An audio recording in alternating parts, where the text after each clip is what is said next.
Hello students, let's see this question. Question क्या कह रहा है? लिस्ट वन को लिस्ट टू के साथ में मैच कीजिए। Appropriate sign of delta H and delta S. Delta H और डेल्टा एस का साइन दिया हुआ है, पहले डेल्टा एच का दिया हुआ है, बाद में डेल्टा एस का दिया हुआ है। और हमें स्पॉन्टेनियस बताना है कि रिएक्शन स्पॉन्टेनियस होगी या नॉन स्पॉन्टेनियस होगी। ठीक है ना? तो बेसिकली इस सवाल को सोल्व करने के लिए अपने को स्पॉन्टेनिटी के बारे में पता होना चाहिए। किसके बारे में पता होना चाहिए? स्पॉन्टेनिटी। और स्पॉन्टेनिटी को कौन डिफाइन करता है? स्पॉन्टेनिटी को डिफाइन करने के लिए हम यूज करते हैं डेल्टा जी का। किसका यूज करते हैं? डेल्टा जी का। डेल्टा जी का फॉर्मूला होता है delta H minus T delta S, है ना? Delta H minus T delta S Gibbs Helmholtz equation कहते हैं इसको।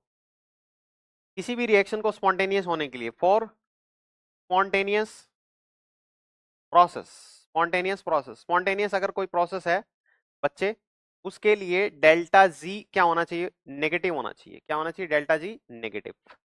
डेल्टा जी नेगेटिव होना चाहिए। अब डेल्टा जी नेगेटिव कैसे कैसे आ सकता है? इसके डेल्टा एच की और डेल्टा टी की और डेल्टा एस की वैल्यू पे डिपेंड करता है। ठीक है ना? जैसे अपने को इसमें इस सवाल को सोल्व करने के लिए पहला पार्ट दिया हुआ है कि डेल्टा एच अगर नेगेटिव हो और डेल्टा एस भी नेगेटिव हो तो क्या होगा? डेल्टा एच भी नेगेटिव हो, डेल्टा एस भी नेगेटिव हो। देखिए, अगर यहाँ पे डेल्टा एच भी नेगेटिव हुआ, ये नेगेटिव हुआ, और डेल्टा एस भी क्या हुआ? नेगेटिव हुआ, तो ये रिएक्शन स्पॉन्टेनियस कब होगी? ये नेगेटिव है, ये तो चलो नेगेटिव है, लेकिन ये नेगेटिव एस नेगेटिव होगा और इस नेगेटिव के साथ में टकराने से ये पॉजिटिव हो जाएगा। अगर टेम्परेचर ज्यादा हुआ तो ओवरऑल वैल्यू, ये पॉजिटिव वाली वैल्यू बड़ी आ जाएगी, और पॉजिटिव वैल्यू बड़ी आ जाएगी, और इसमें से नेगेटिव घटाओगे तो भी ओवरऑल पॉजिटिव ही बचेगा। इसलिए डेल्टा एस क्या हो जाएगा? पॉजिटिव, नॉन स्पॉन्टेनियस हो जाएगी रिएक्शन। तो रिएक्शन को स्पॉन्टेनियस कराने के लिए टेम्परेचर क्या होना चाहिए? कम होना चाहिए। वापस सुन लो दोस्तों, वापस सुन लो। इस सवाल में ये दिया है डेल्टा एच भी नेगेटिव है और डेल्टा एस भी नेगेटिव है। इस रिएक्शन को क्या कराना है? स्पॉन्टेनियस। इसका मतलब आंसर क्या लाना है? डेल्टा जी का नेगेटिव। डेल्टा जी का फाइनल आंसर हमें लाना है नेगेटिव। ये नेगेटिव कब आ सकता है?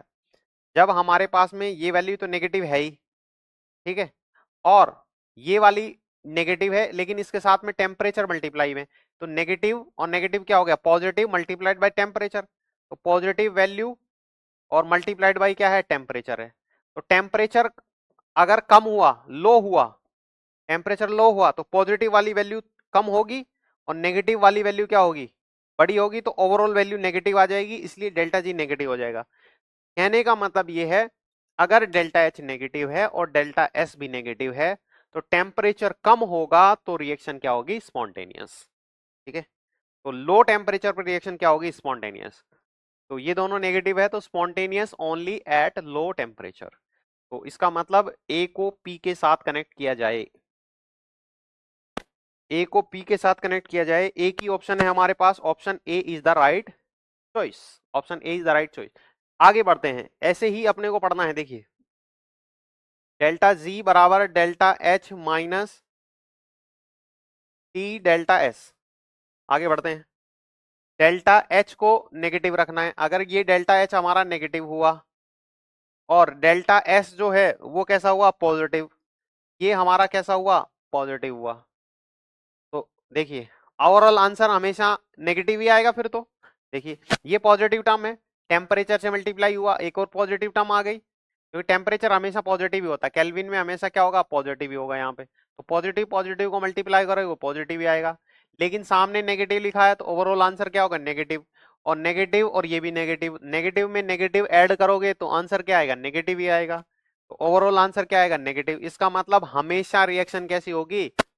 हमेशा रिएक्शन कैसी होगी? स्पॉन्टेनियस। टेम्परेचर के ऊपर डिपेंड ही नहीं कर रही है ना? ऐसे देख सकते हो, अगर ये वैल्यू वैल्यू है -2 और ये वाली वैल्यू है सपोज +2, टेम्परेचर की वैल्यू हमेशा पॉजिटिव होगी। ये मान लिया मैंने 100, है ना?